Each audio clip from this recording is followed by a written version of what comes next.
Oliver Stone, la historia no contada de Estados Unidos. Una nación que continúa año tras año gastando más dinero en defensa militar que en programas de mejoras sociales, avanza hacia la muerte espiritual.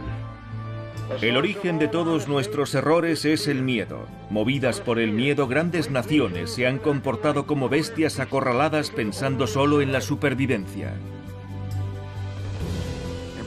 Todas las naciones y todas las regiones tienen que tomar ahora una decisión. O están con nosotros, o están con los terroristas.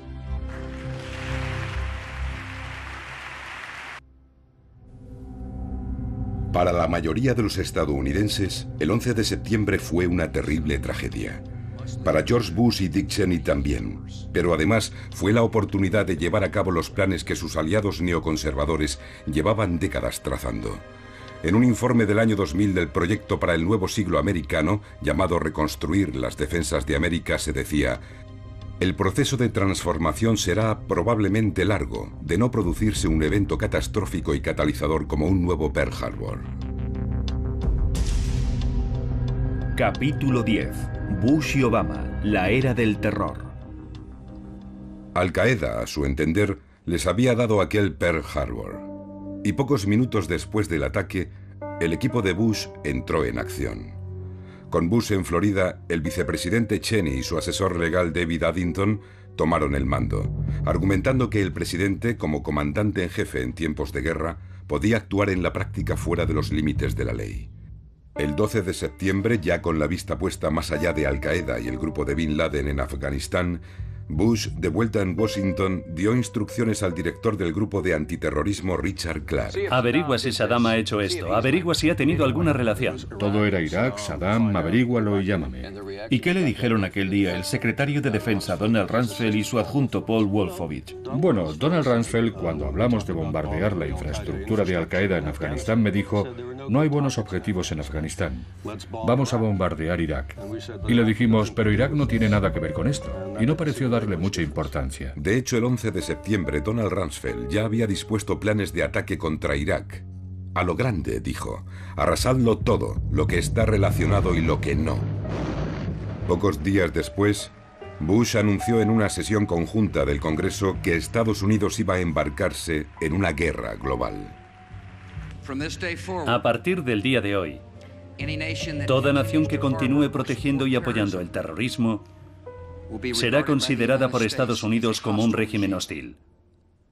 Dentro del país se arrestó rápidamente a 1.200 hombres y se detuvo a otros 8.000 para interrogarlos, en su mayoría musulmanes. Bush presentó al Congreso a toda velocidad una ley patriótica de 362 páginas. Los senadores no tuvieron tiempo de leerla y aún menos de discutirla. Solo el senador por Wisconsin, Russ Feingold, votó en contra, insistiendo en que preservar nuestra libertad es una de las principales razones de que estemos metidos en esta nueva guerra contra el terrorismo. Y perderemos esa guerra antes de hacer un solo disparo, si sacrificamos las libertades del pueblo americano. Bush envolvió las deliberaciones de la Casa Blanca en un secretismo sin precedentes y en el año 2002 dio poderes a la Agencia Nacional de Seguridad para intervenir sin orden judicial líneas de teléfono y correos electrónicos de ciudadanos estadounidenses a gran escala, violando las normas legales establecidas en 1978 como respuesta a los abusos cometidos por los servicios de inteligencia en las décadas anteriores. La administración abrumó a la población con alertas constantes, nuevas normas de seguridad y un sistema de 5 niveles de seguridad representados por colores. En ocasiones este sistema fue manipulado políticamente por Rumsfeld y el fiscal general John Ashcroft, y en 2005 Tom Ridge se vio obligado a dimitir debido a las presiones. Los objetivos terroristas potenciales pasaron de 160 en 2003 a más de 300.000 en los 4 años siguientes. Por extraño que parezca, Indiana estaba a la cabeza con 8.600 objetivos potenciales en 2006. La base de datos nacional incluía zoológicos infantiles, tiendas de donuts, puestos de palomitas, heladerías y el desfile del Día de la Mula en Columbia, Tennessee. La irrealidad de la época siguió acrecentándose. Al principio de la Segunda Guerra Mundial, Franklin Roosevelt había advertido que la guerra cuesta dinero y eso significa impuestos y más impuestos. Significa suprimir los lujos y lo que no sea esencial. Pero Bush redujo los impuestos de los poderosos y dijo a los estadounidenses: vuelen y disfruten de los grandes destinos turísticos de Estados Unidos. Llévense a sus familias y disfruten de la vida. Irónicamente, fue el gran adalid de la Guerra Fría, Savignac Brzezinski, quien en 2007 criticaba a Bush. 5 años de casi continuo lavado de cerebro de la nación. ¿Dónde está el líder de Estados Unidos dispuesto a decir, ya basta de histeria, basta de paranoia? Incluso ante futuros ataques terroristas cuya probabilidad es innegable, mostremos algo de sentido común. Seamos fieles a nuestras tradiciones. El terrorismo, insistió una y otra vez, era una táctica, no una ideología, y declarar la guerra una táctica carecía del menor sentido. Tenemos que detener el terror. Llamo a todas las naciones a que hagan todo cuanto puedan por detener a estos asesinos terroristas. Gracias. Y ahora verán qué trae. Pero el verdadero peso de la cruzada global de Bush se sentiría en el extranjero. Menos de un mes después de los ataques terroristas, Estados Unidos invadía Afganistán, aparentemente para destruir a algunos de los islamistas fanáticos que nosotros mismos habíamos ayudado a armar y entrenar para derrotar a los soviéticos 2 décadas atrás. Los críticos de la guerra señalaron después que no había afganos entre los 19 secuestradores del 11 de septiembre, 15 de los cuales eran saudíes, y que los errores de Estados Unidos habían permitido a Osama Bin Laden y otros líderes de Al-Qaeda escapar a Pakistán a principios de diciembre. La CIA sí capturó a miles de sospechosos en Afganistán y otros países. Aunque Estados Unidos siempre había considerado su trato humanitario a los prisioneros de guerra como una prueba de superioridad moral, la administración Bush tachó a los detenidos de combatientes enemigos fuera de la ley. Eliminó las vistas sobre el terreno requeridas y les negó el derecho a las normas de trato a prisioneros establecidas por la Convención de Ginebra en 1949. Cuando otros gobiernos criticaron su proceder, Bush dio marcha atrás con los sospechosos talibanes, pero se negó a cambiar su política respecto a los combatientes de Al-Qaeda. De hecho, dijo: me da igual lo que digan los abogados internacionales, vamos a darles lo suyo. Estados Unidos transportó en aviones a un número indeterminado de detenidos a agujeros negros en países como Tailandia, Polonia, Rumanía o Marruecos, donde se practicaban la tortura y otras técnicas duras de interrogatorio. Cientos de detenidos más fueron recluidos en la base naval estadounidense de la bahía de Guantánamo, en Cuba. En mayo de 2003, había en esta prisión aproximadamente 680 hombres de edades comprendidas entre los 13 y los 98 años. Solo un 5% habían sido capturados por tropas americanas. Más de un 80% habían sido entregados, a menudo a cambio de recompensas, por una combinación de milicias de los señores de la guerra afganos y cazarrecompensas afganos y pakistaníes. Según fuentes del gobierno, solo un 8% eran combatientes de Al-Qaeda. 600 han sido liberados, 6 condenados y según el gobierno 9 han muerto, casi todos ellos por suicidio. En 2012, 166 hombres de más de 20 países seguían presos en Guantánamo. La administración Bush recomendó a la CIA el empleo de 10 métodos de interrogatorio avanzados, producto de décadas de investigación sobre la tortura perfeccionados por aliados de países extranjeros.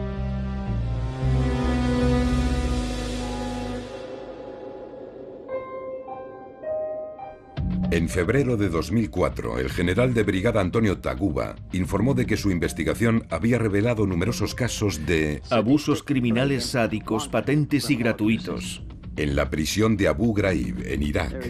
Ya no hay duda sobre si la administración actual ha cometido crímenes de guerra.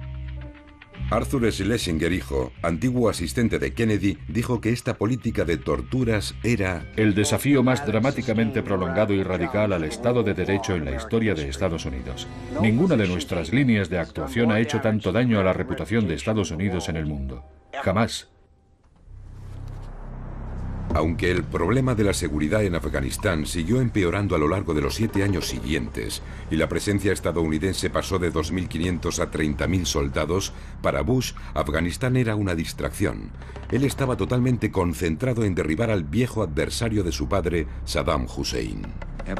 Pruebas obtenidas por fuentes de inteligencia, comunicaciones secretas y declaraciones de personas bajo custodia revelan que Saddam Hussein ayuda y protege a terroristas, incluyendo a miembros de Al-Qaeda. Como habían hecho Bill Casey en los años 80 y Lyndon Johnson en Vietnam, Bush utilizó falsa inteligencia. Es incuestionable que el líder de Irak es un hombre malvado. Después de todo, ha gaseado a su propio pueblo. Sabemos que ha estado desarrollando armas de destrucción masiva. Los inspectores de las Naciones Unidas buscaron por todas partes y visitaron las instalaciones identificadas por la CIA. No encontraron nada, pero Bush insistió en que las ADM estaban allí. El gobierno británico ha sabido que Saddam Hussein buscó recientemente cantidades significativas de uranio en África. Bush dijo a Bob Woodward, del Washington Post, en aquella época: No tengo que explicar por qué digo las cosas. No me parece que le deba a nadie ninguna explicación. Estos eran tiempos extraordinarios. Las palabras adquirían nuevos significados, cumpliendo las profecías de Orwell sobre el doble lenguaje en su novela 1984. Primero roban las palabras y después les roban el significado. Expresiones como eje del mal, guerra contra el terror, cambio de régimen, simulación de ahogamiento, guerra preventiva. Ahora los civiles muertos se llamaban daños colaterales. Los secuestros de la CIA eran ahora rendiciones extraordinarias, y el más patriótico de los conceptos, el de la tierra natal, creció hasta convertirse en una nueva y colosal agencia federal tan laberíntica como el Pentágono. En el siglo XVIII, el filósofo francés Voltaire observó: aquellos que pueden hacerte creer absurdos pueden hacerte cometer atrocidades. El descenso a la irrealidad era vertiginoso. Black Hawk derribado. Otra popular película nominada al Oscar, estrenada a finales de 2001, glorificaba el heroísmo y la tecnología americana en la Somalia de los años 90.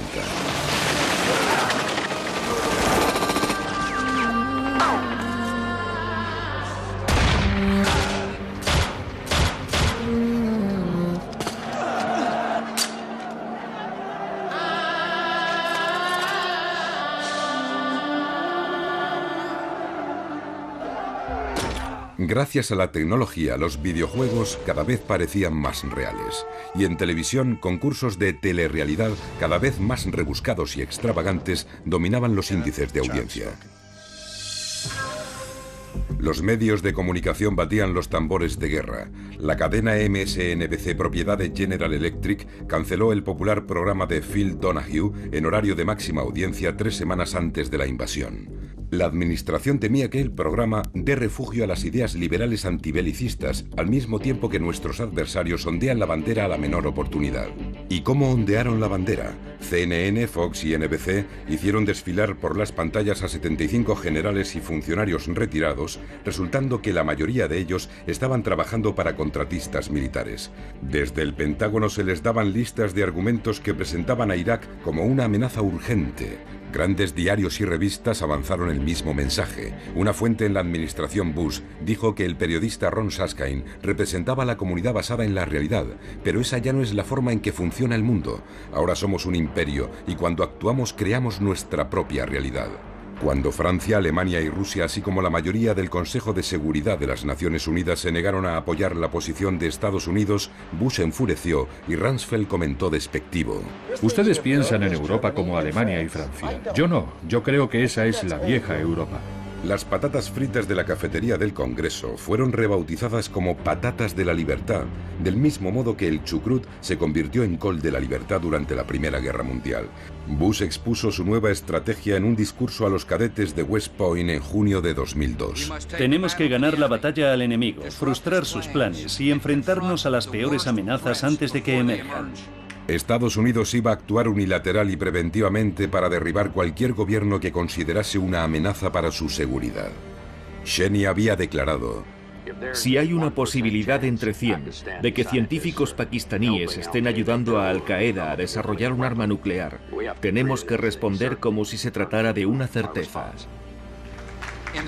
En el mundo en el que hemos entrado, el único camino a la seguridad es el camino de la acción. Y esta nación va a actuar. 60 países pasaron a engrosar la lista de posibles objetivos de Bush, mientras el presidente llamaba a la cruzada moral diciendo que Estados Unidos debía defender la libertad y la justicia, porque esos principios eran correctos y válidos para todos los pueblos de todo el mundo. La verdad moral es la misma en todas las culturas, en todos los tiempos y en todos los lugares. Era una atrevida declaración de la excepcionalidad estadounidense. Bruce Bartlett, que sirvió tanto en la administración Reagan como en la de Bush padre, explicaba: Por eso George W. Bush es tan clarividente respecto a Al-Qaeda y el fundamentalismo islámico como enemigos. Los entiende porque es igual que ellos. Cree firmemente que está en una misión de Dios. La fe consiste en creer cosas de las que no hay ninguna prueba empírica. Me siento en calma al saber que la exhortación de la Biblia, hágase tu voluntad, es la guía de la vida. A principios de octubre de 2002, el Congreso concedió poderes a Bush para declarar la guerra a Irak bajo su única autoridad y cuando lo considerase apropiado, y a emplear cualquier tipo de medios, incluidas las armas nucleares, si le parecía necesario. La resolución establecía una conexión directa entre Irak y Al-Qaeda. Entre los que autorizaron esta medida estaban los senadores John Kerry y Hillary Clinton. Ambos lo pagarían caro en la carrera por la presidencia, pero no todos engañaban. La escalada de esta guerra y la expansión de esta guerra no hacen nada por nuestra seguridad nacional. Nos ponen en un riesgo aún mayor. Irak no era un refugio de terroristas como es ahora. Una vez más, entre Irak, Saddam Hussein y Al-Qaeda no había ninguna conexión. Y tenemos que aclarar ese punto para que el pueblo americano sepa la verdad. Millones de manifestantes inundaron las calles en todo el mundo. 3 millones en Roma, 1 millón en Londres, cientos de miles en Nueva York. La revista Time encuestó a varios cientos de miles de europeos. Un 84% pensaba que Estados Unidos era la mayor amenaza para la paz. Un 8% creía que era Irak. Bush envió al secretario de Estado Colin Powell, el miembro más respetado de su administración, a las Naciones Unidas para defender la guerra. Le dijo a Powell: Puede que a ti te crean. Saddam Hussein está decidido a tener en sus manos una bomba nuclear. Powell habló durante 75 minutos. Fue una intervención completamente vergonzosa que se apoyó en inteligencia falsa y que más adelante Powell describiría como un punto bajo de su carrera. Pero aunque su discurso fracasó en el extranjero, tuvo el impacto deseado en la opinión pública estadounidense. El apoyo a la guerra aumentó de un 50 a un 63%. El Washington Post afirmó que las pruebas de la existencia de ADM eran irrefutables. Estados Unidos, sin una resolución del Consejo de Seguridad, avanzaba inexorablemente hacia la guerra. Pero la verdad era aún más siniestra. Para Bush, Irak solo era el aperitivo. Después de devorar Irak, los neoconservadores tenían los ojos puestos en el plato principal. Responsables del Pentágono preveían una campaña de 5 años con un total de 7 países como objetivos. Después de Irak vendrían Siria, Líbano, Libia, Somalia, Sudán y el premio gordo, Irán. Era una guerra que reconfiguraría el mundo al gusto de los neoconservadores. Se hablaba cada vez más de imperio. La portada del dominical del New York Times del 5 de enero de 2003 rezaba: «El imperio americano vaya acostumbrándose». Bush era obviamente un hombre con una visión del mundo atrevida. En su juventud había mostrado su lado transgresor. Ahora iba a superar a su sobresaliente padre yendo más allá de las leyes de las naciones. La guerra de 8 años dio la razón a los que vaticinaban un desastre. La sociedad iraquí quedó hecha pedazos. Igual que Vietnam, pervirtió a Estados Unidos polarizándolo aún más, mientras los costos y las víctimas aumentaban en ambos bandos. Y a pesar de todo, Bush ganó las elecciones de 2004 con una llamada sin rodeos a redoblar el fervor patriótico. En 2008, cuando Bush dejó el cargo con los índices de popularidad más bajos desde Harry Truman, había fracasado rotundamente en 2 guerras, así como en el auxilio federal a Nueva Orleans tras el huracán Katrina. Lo más importante a ojos de la opinión pública era que había gestionado mal la economía del país, que estuvo a punto de hundirse en 2008, poniendo la presidencia en manos de los demócratas. Su sucesor, Barack Hussein Obama, hijo de padre negro keniano, y madre blanca de Kansas, criado en Indonesia y Hawái, se convirtió a los 47 años en presidente de los Estados Unidos, reavivando grandes esperanzas de cambio. Sus palabras y su actitud representaban el otro lado de Estados Unidos, constitucional, humanista, global, medioambiental. Obama se había manifestado en contra de la guerra de Irak. A lo que me opongo es a una guerra estúpida. Financiado por una multitud de pequeños contribuyentes a través de Internet, venció por sorpresa a la sólidamente financiada favorita del partido, Hillary Clinton, en las primarias. Ahora se enfrentaba a un exmilitar, el conservador John McCain, en las elecciones presidenciales. El viento soplaba a favor de Obama. Quizá desde los tiempos de Roosevelt a principios de los años 30 no se había visto una ira popular tan intensa contra Wall Street y las guerras innecesarias del imperio. Pero entonces ocurrió algo inesperado. Obama incumplió una promesa hecha anteriormente y se convirtió en el primer candidato a unas elecciones presidenciales que rechazó la financiación pública a favor de la financiación privada sin límites. McCain, que optó por la alternativa pública, se vio sobrepasado en gasto en un 100%. En este periodo Obama se volvió discretamente hacia grandes financiadores de Wall Street con profundos bolsillos como JP Morgan, Goldman Sachs y Citigroup, así como a General Electric y otros contratistas de defensa, gigantes informáticos y grandes compañías farmacéuticas que después de años apoyando a los republicanos dieron a Obama 3 veces más que a McCain. Pocos partidarios de Obama protestaron en aquel momento. Su victoria en las elecciones fue aplaudida en todo el mundo. Habían surgido unos nuevos Estados Unidos.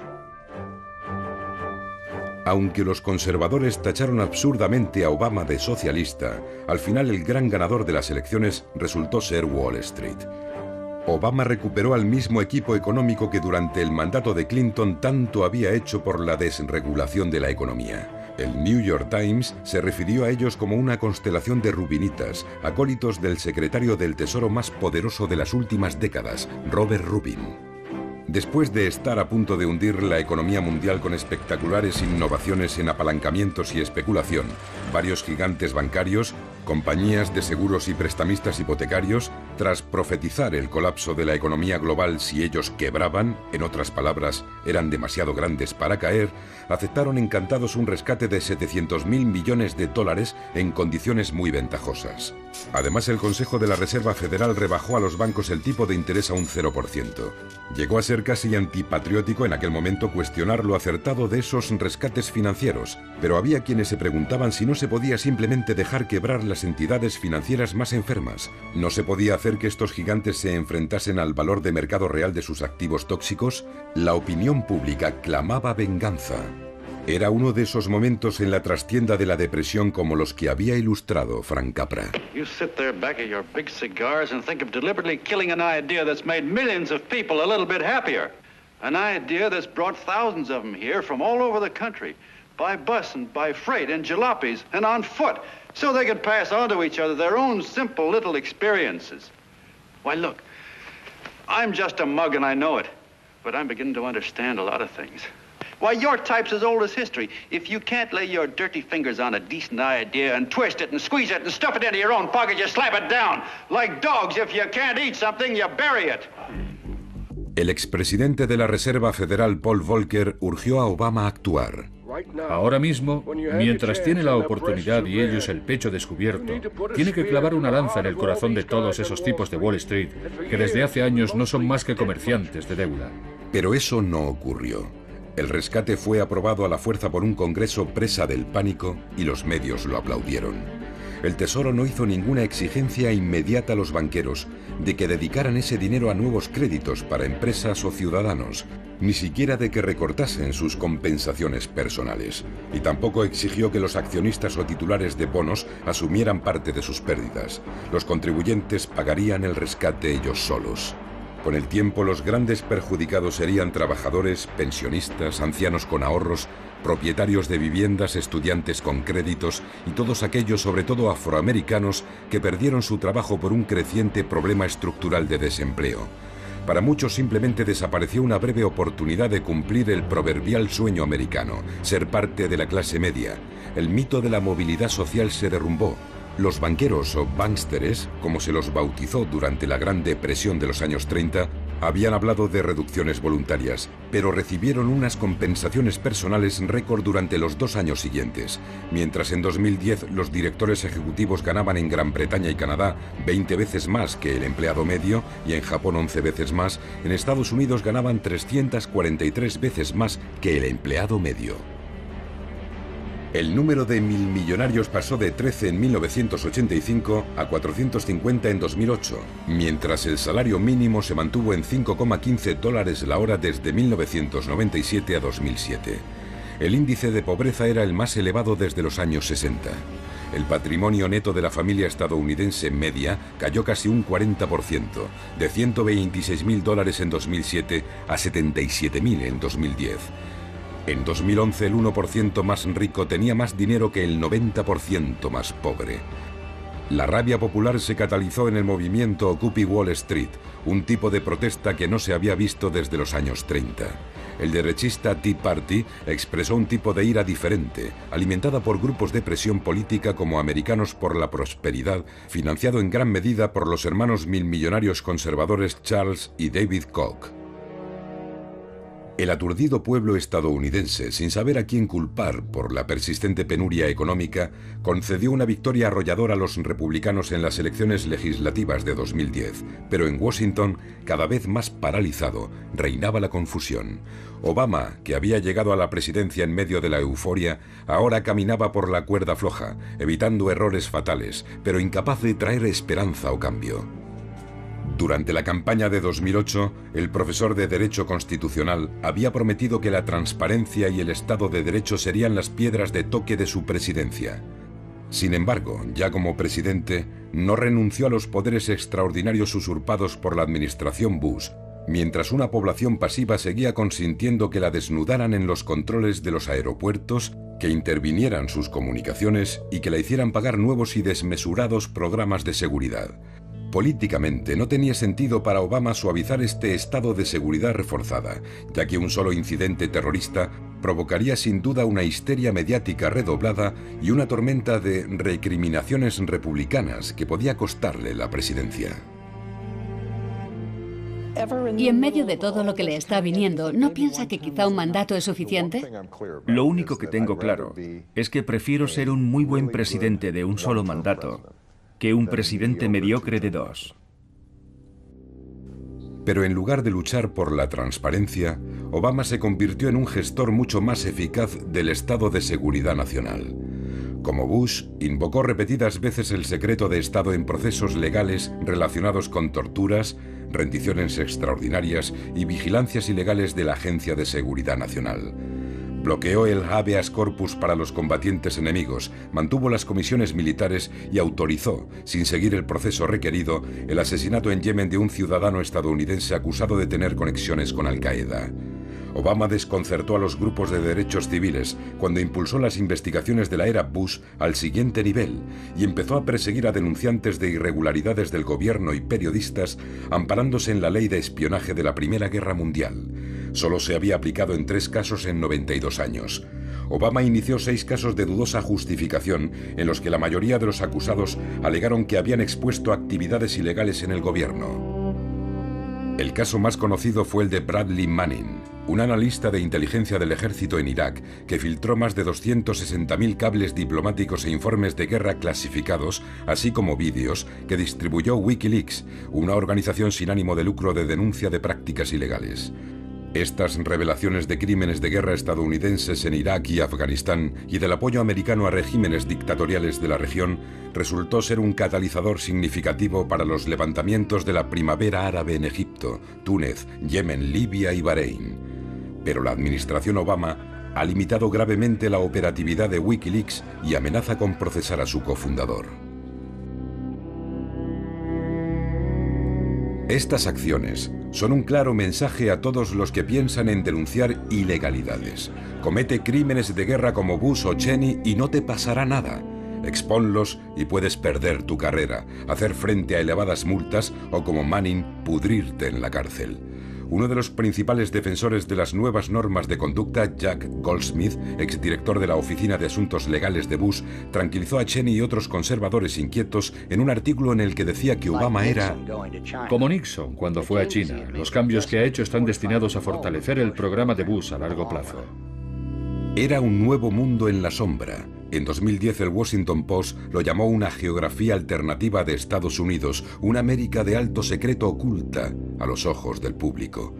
Casi 1,5 millones de personas tenían permisos de alta seguridad.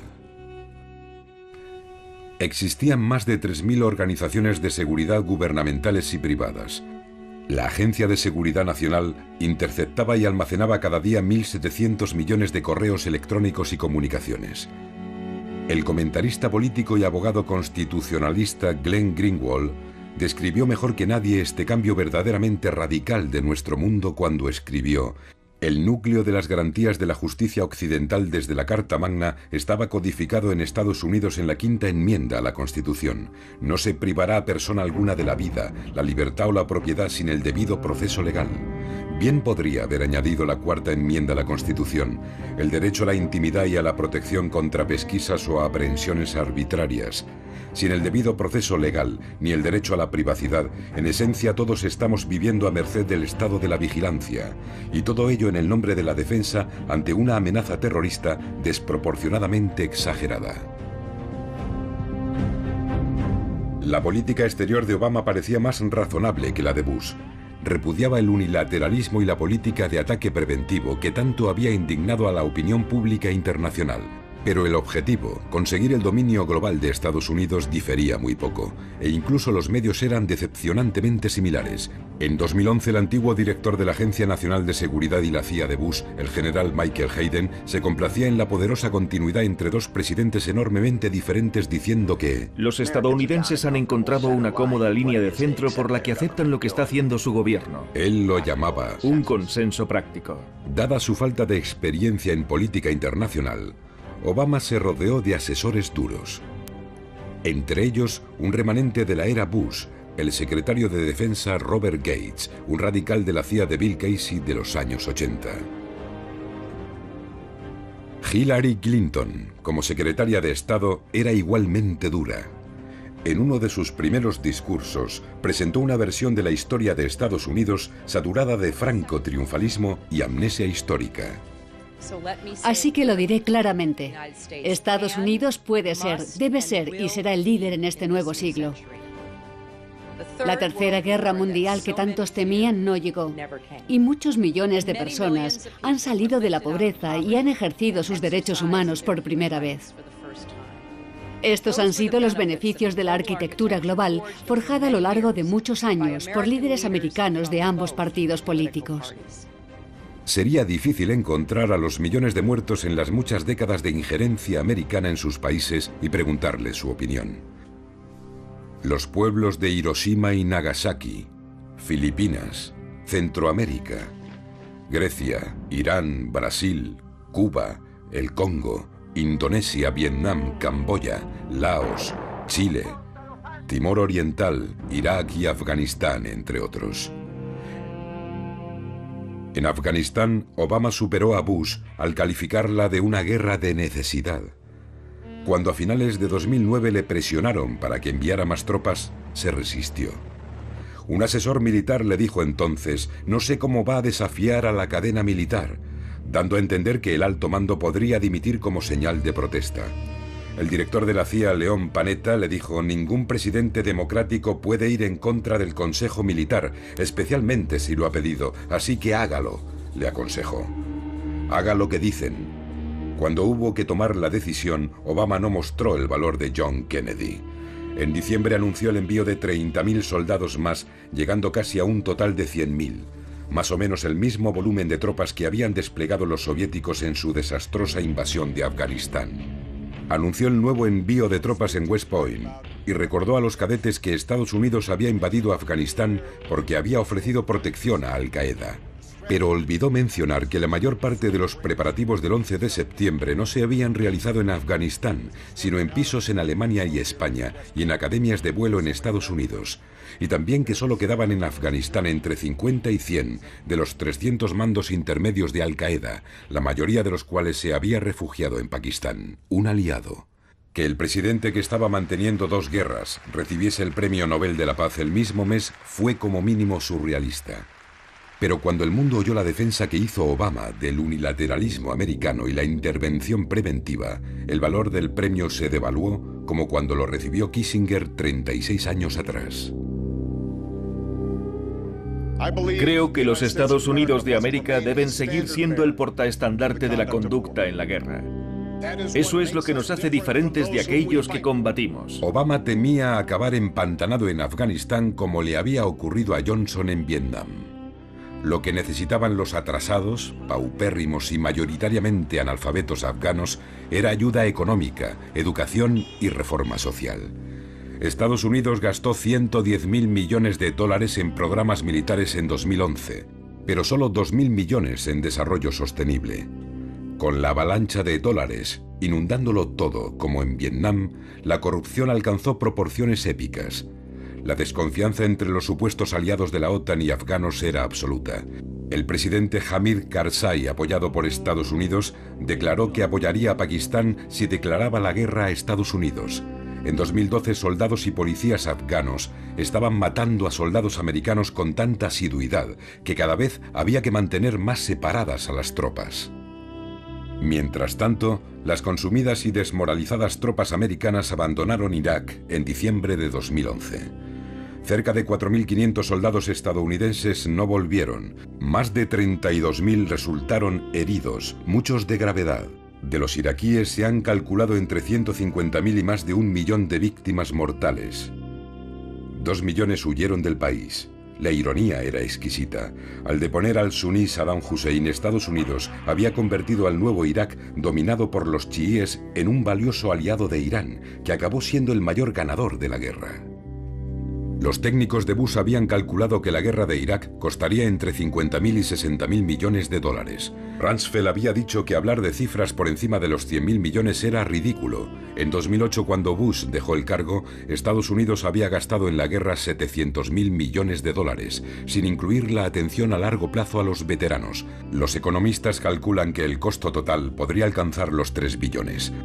Obama dio la bienvenida a las tropas en Fort Bragg, Carolina del Norte, dando a la guerra un final tan indecoroso como su inicio. Pero dejamos atrás un Irak soberano, estable y autosuficiente. A diferencia de los viejos imperios, nosotros no hacemos estos sacrificios por territorios o recursos, sino porque es lo correcto. No olvidéis nunca que formáis parte de un linaje ininterrumpido de héroes que se extiende a lo largo de 2 siglos, que se enfrentaron y vencieron al fascismo y al comunismo, y que han hecho justicia con los que nos atacaron el 11 de septiembre. Así sancionaba una vez más la mentira de Bush sobre la conexión entre Irak y el 11 de septiembre. Apenas acababan de salir de su boca aquellas palabras cuando Irak se vio sacudido por una nueva cadena de brutales atentados suicidas. A día de hoy, Irak sigue debatiéndose al borde de la guerra civil. Entre los críticos más feroces de las 2 guerras estaban los alcaldes estadounidenses que se reunieron en Baltimore en junio de 2011 y pidieron que se dedicaran 126.000 millones de dólares de lo que se ahorraría con el fin de estas guerras a la reconstrucción de las ciudades del país. El alcalde de Los Ángeles declaró: que vayamos a construir puentes en Bagdad y en Kandahar y no en Baltimore o en Kansas City me deja absolutamente atónito. El pueblo estadounidense, embotado por estas guerras, tuvo un solo momento de júbilo en todo aquel extraño miasma en mayo de 2011.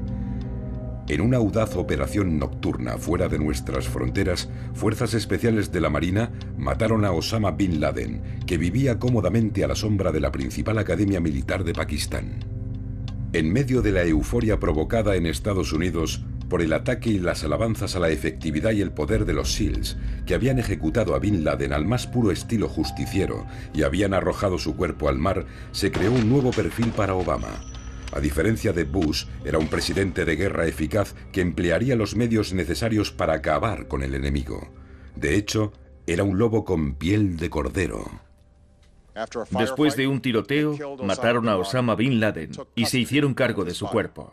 Una aplaudida película llegaba a insinuar que la tortura había sido efectiva para encontrar a Bin Laden, aunque en realidad fue la labor policial y de espionaje la que había llevado a su localización después de casi 10 años.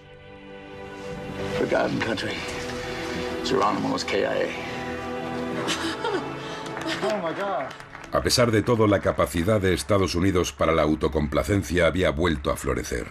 Y nadie se molestó en discutir por qué no se había traído a Bin Laden herido para encarcelarlo y procesarlo, como Estados Unidos había hecho en Nuremberg, donde los responsables nazis fueron desenmascarados y desmitificados.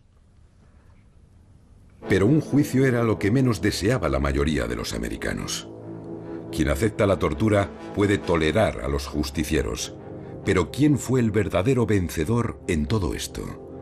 Tras un gasto estimado de billones de dólares en 2 guerras, cientos de miles de muertos en todo el mundo y una interminable guerra contra el terror, la pérdida de libertades civiles y de la confianza en la presidencia y el casi colapso de la estructura económica del imperio, un observador neutral diría, en el mejor de los casos, que Estados Unidos había obtenido una victoria pírrica en la que las pérdidas habían quitado todo valor a lo ganado. Bin Laden, con su visión retorcida de un nuevo califato, estaba muerto, pero había conseguido mucho más de lo que jamás soñó. Había provocado al mayor y más poderoso imperio de la historia a revelar lo peor de su naturaleza. Y como el mago de Oz, ahora no parecía tan todopoderoso. Who are you? I am the great and powerful Wizard of Oz. El martirio de Bin Laden a ojos de sus seguidores le hacía merecedor de un lugar en los libros de historia como un catalizador que debilitó y quizá ayudó a destruir el viejo orden mundial. Algunos lo llamarán el Aníbal o el Atila del Imperio Romano, el Robespierre del viejo orden francés, Lenin para la Rusia zarista, incluso un moderno Hitler para el Imperio Británico que se hundió tras su muerte. Bin Laden ya no existía, pero ¿qué iba a hacer ahora Estados Unidos? Aún atormentado por sus demonios, volvió la vista hacia China como una nueva amenaza y siguió tratando a Rusia como si siguiera siéndolo, además de mantener a Irán, Corea del Norte y Venezuela como amenazas regionales. En busca de una forma más eficiente e higiénica de hacer la guerra, en 2012 Obama anunció un recorte de un 14% en la fuerza numérica de infantería que se compensaría con un creciente énfasis en el espacio exterior y el ciberespacio. Utilizado por primera vez como aviones espía en Vietnam, el dron, ahora equipado con misiles, se estaba convirtiendo en el nuevo rostro de la guerra y en el arma preferida de Obama, que empezó a seleccionar personalmente a los que entraban en la lista de ejecuciones. Hasta el 11 de septiembre, Estados Unidos se había opuesto a las muertes selectivas extrajudiciales por parte de otras naciones y había condenado, por ejemplo, los ataques de Israel contra palestinos. Pero en 2012 la Fuerza Aérea y la CIA estaban desplegando una flota de 7.000 drones que operaban sobre todo en Afganistán, Irak y Pakistán. En 2009 Obama extendió su uso a Yemen, donde había menos de 300 militantes islamistas. A mediados de 2012 se habían convertido en más de 1.000, mientras los constantes ataques de drones estadounidenses enfurecían cada vez más a los yemeníes. En 2012 Obama añadió a la lista de los drones a los partidarios de Gaddafi en Libia y a los rebeldes islámicos de Filipinas y Somalia. Las repercusiones de esta nueva forma de guerra aún están por ver. El número de víctimas civiles de estos ataques son ferozmente discutidos entre el gobierno y varias organizaciones de defensa de los derechos humanos. Cuando el juez preguntó al terrorista de Times Square nacido en Pakistán si no le importaba que pudieran morir mujeres y niños inocentes, respondió que los drones de Estados Unidos estaban matando asiduamente a mujeres y niños en Afganistán y Pakistán. Se había descubierto el pastel y en 2012 más de 50 países, unos amigos, otros hostiles a Estados Unidos, habían comprado drones. Israel, Rusia, India e Irán declaraban haber fabricado ya aparatos con capacidad de ataque. Pero el programa más dinámico era el de China. como con la bomba nuclear, había comenzado una nueva carrera armamentista. Bush había continuado con el establecimiento de bases de la OTAN cada vez más cerca de Rusia, rompiendo así la promesa hecha por su padre a Gorbachov. Obama expandió la OTAN a Albania y Croacia. Y a pesar de haber abandonado 500 bases en Irak, la administración Obama, además de unas 6.000 bases en Estados Unidos, mantiene cerca de 1.000 más repartidas por todo el planeta. A finales de 2007, Estados Unidos tenía presencia militar, según el profesor de Stanford, Chalmers Johnson, en 151 de los 192 países miembros de las Naciones Unidas.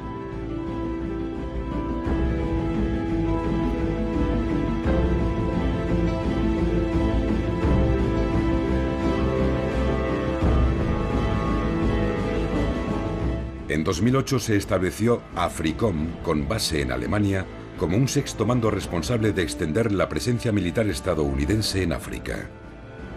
SOUTHCOM, con base en Miami, se reorganizó en 2010 para incrementar la presencia militar en Latinoamérica con bases y sistemas de vigilancia, programas antidroga y de contrainsurgencia para intervenir en manifestaciones de populismo radical, como se consideraba el caso de Venezuela. La Cuarta Flota se reactivó en 2008 por primera vez desde la Segunda Guerra Mundial. Ahora la Marina tiene 10 grupos de combate con portaaviones patrullando aguas internacionales. La Marina de Estados Unidos, una fuerza global para el bien. En 2011 Estados Unidos acaparó nada menos que el 78% de las ventas de armas en todo el mundo. Durante los años de Bush, el gasto del Pentágono se duplicó con creces hasta alcanzar los 700.000 millones de dólares.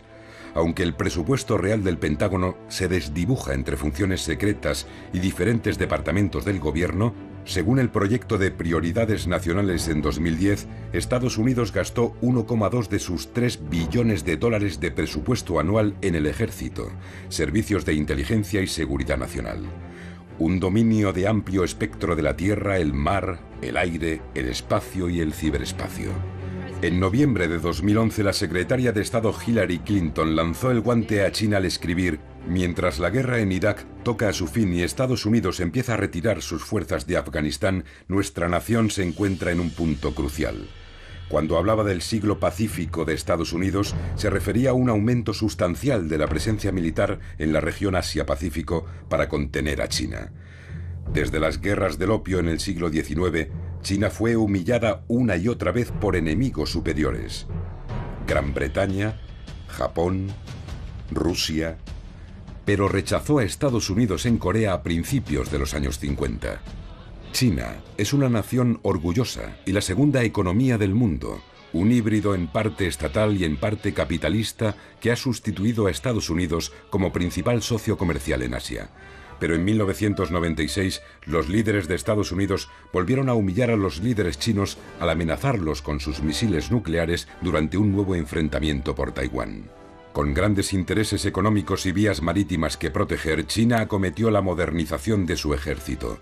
En 2012 el Pentágono calculaba que el gasto militar de China ascendía a 160.000 millones de dólares, pero dada la opacidad del sistema chino, su presupuesto real se desconoce a día de hoy. Aunque solo tiene una base en el extranjero, su posición inflexible respecto a islas y territorios en disputa ricos en petróleo, gas y minerales en los mares del este y sur de China han llevado a un aumento de las tensiones con sus vecinos regionales. En el interior, su gobierno, comunista solo en el nombre, sigue manteniendo el inmovilismo político, decidido a imponer la modernización a toda costa y también a aplastar brutalmente cualquier tipo de disentimiento cada vez que se cuestiona su régimen unipartidista. Las democracias occidentales, mientras siguen comerciando con China, han condenado estas políticas en vano. Pero lo más preocupante es que China ha vuelto a atraer la ira de los radicales americanos antichinos, cuya animosidad se remonta a la era McCarthy. Se está fraguando un nuevo enfrentamiento. Estados Unidos ha vuelto a Asia en busca de nuevas alianzas, está reorganizando su flota y ha desplegado sus aviones de guerra más modernos en bases a distancia de ataque de China para 2017. Ha fortalecido sus alianzas militares con vecinos de China, sobre todo con Japón, Corea del Sur, Taiwán y Filipinas, y ha enviado 2.500 marines a Australia. Es el primer incremento de tropas a largo plazo en Asia desde Vietnam. Las ventas de 12.000 millones de dólares en armas de la administración Obama a Taiwán en 2010 y 2011 enfurecieron profundamente a los chinos, que han acusado a Estados Unidos de intentar rodearlos. El miedo de otros países a Estados Unidos no se debe subestimar.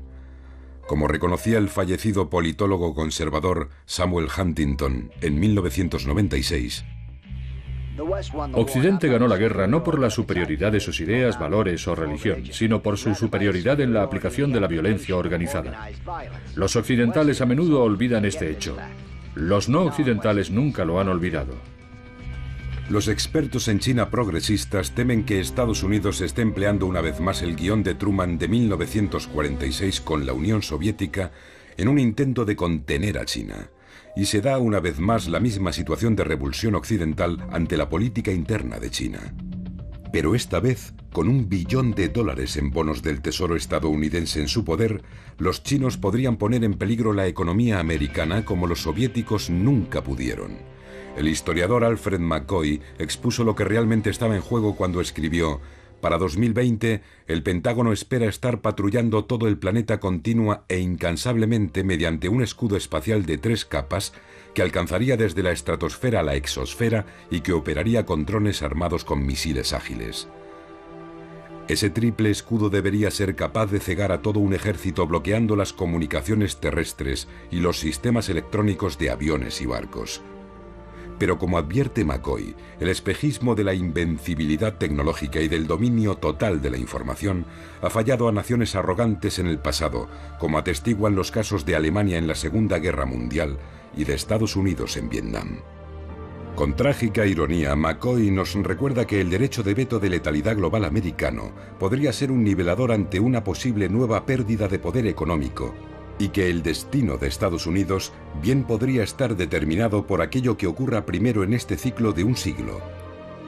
Un desastre militar causado por la ilusión del dominio de la tecnología, o un nuevo régimen tecnológico lo bastante poderoso para perpetuar el dominio global de Estados Unidos.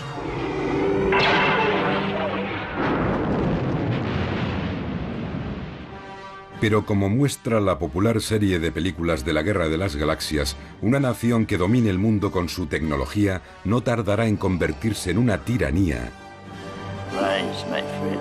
que será odiada por aquellos a los que tiraniza.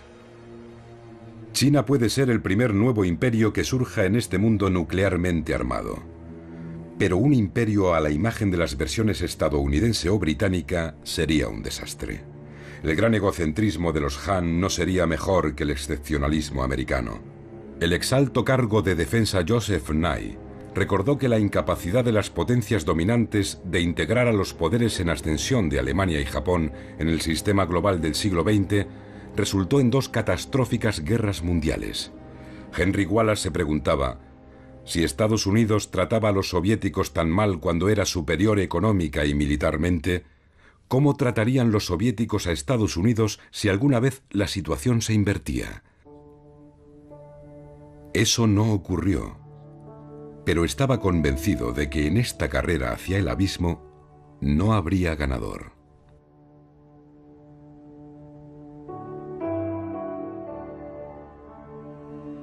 Según llegamos al final de esta serie, deberíamos preguntarnos con humildad, mirando atrás al siglo americano: ¿hemos actuado sabia y humanamente en nuestras relaciones con el resto del mundo? Un mundo en el que unos cientos, o 1000, o un par de miles de personas tienen más que los 3.000 millones más pobres. ¿Hemos hecho bien al erigirnos en la policía del planeta? ¿Hemos sido una fuerza a favor del bien, de la comprensión, de la paz? Tenemos que mirarnos al espejo. Quizá en nuestra autocomplacencia nos hemos convertido en los guardianes de nuestra propia desesperación. La pretensión de la victoria en la Segunda Guerra Mundial y la justificación del lanzamiento de la bomba atómica en Japón, aunque iba dirigida a la Unión Soviética, fueron los mitos fundadores de nuestra hegemonía y nuestro estado de seguridad nacional. Y las élites de la nación se han beneficiado de ello. La bomba nos ha permitido ganar a cualquier precio, lo que hace que, dado que ganamos, tengamos razón. Y dado que tenemos razón, somos buenos. Bajo estas condiciones, no hay otra moralidad que la nuestra. Como dijo la secretaria de Estado Madeleine Albright, si tenemos que usar la fuerza es porque somos Estados Unidos, somos la nación indispensable. Porque podemos amenazar, y hemos amenazado a la humanidad con la bomba, nuestros errores quedan perdonados y nuestras crueldades justificadas como aberraciones cometidas con buena intención. Pero la dominación no es duradera. 5 grandes imperios cayeron a lo largo de la vida de una persona nacida antes de la Segunda Guerra Mundial. El británico, el francés, el alemán, el japonés y el soviético. Y 3 más a principios del siglo XX, el imperio ruso, el austrohúngaro y el otomano. Si la historia es un barómetro, la dominación de Estados Unidos también acabará. Tuvimos el buen criterio de evitar convertirnos en un imperio colonial, y la mayoría de los estadounidenses negaría tener cualquier tipo de pretensión imperial. Quizá por eso nos aferramos con tanta tenacidad al mito de la excepcionalidad americana, de la singularidad, la benevolencia, la generosidad americana. Puede que en esa quimera se encuentre la semilla de la redención americana, la esperanza de que Estados Unidos haga realidad esa visión que pareció estar al alcance de la mano en 1944, cuando Henry Wallace estuvo a punto de ser presidente, o en 1953 cuando murió Stalin y había un nuevo presidente en la Casa Blanca, o con JFK y Khrushchev en 1963, o con Bush y Gorbachev en el 89, o con Obama en 2008. La historia nos ha mostrado que la trayectoria de la bola podría haber sido diferente. Estas oportunidades volverán a presentarse de diferentes formas. ¿Estaremos preparados? Me viene a la memoria el telegrama que envió Franklin Roosevelt a Churchill el último día de su vida. Yo minimizaría el problema soviético todo lo posible, porque estos problemas, de una forma u otra, parecen surgir todos los días, y la mayoría se resuelven. Llevando calma a las situaciones de tensión, dejando que ocurran las cosas sin reaccionar exageradamente, intentando ver el mundo a través de los ojos de nuestros adversarios. Este camino pasa por comprender las necesidades de otros países con verdadera empatía y compasión, por confiar en la voluntad colectiva de este planeta de sobrevivir al próximo periodo y acabar con las amenazas de aniquilación nuclear y calentamiento global. No podemos renunciar a nuestra excepcionalidad y nuestra arrogancia. No podemos dejar de hablar ya de nuestro poder. ¿Podemos dejar de pedir a Dios que bendiga a América por encima de las demás naciones? Los intransigentes y los nacionalistas se opondrán, pero el suyo ha demostrado no ser el camino. Una joven me dijo en los años 70, tenemos que feminizar el planeta. Entonces me pareció extraño, pero ahora comprendo que hay poder en el amor, verdadero poder en el verdadero amor. Busquemos la forma de volver a respetar la ley, no la de la selva, sino la ley de la civilización, por la que al principio nos unimos y dejamos a un lado nuestras diferencias para proteger las cosas que importan. Heródoto escribió en el siglo V a.C., la primera historia se escribió con la esperanza de evitar que se pierda el recuerdo de lo que los hombres han sido. Y por esa razón la historia de la humanidad no es solo una historia de sangre y muerte, sino también de honor, triunfo, bondad, recuerdo y civilización. Hay un camino para avanzar, recordar el pasado. Y desde ahí podremos emprender paso a paso, como un bebé, el camino hacia las estrellas. Porque en última instancia, nuestro vínculo común más básico es que todos habitamos este pequeño planeta. Todos respiramos el mismo aire. Todos pensamos en el futuro de nuestros hijos. Y todos somos mortales.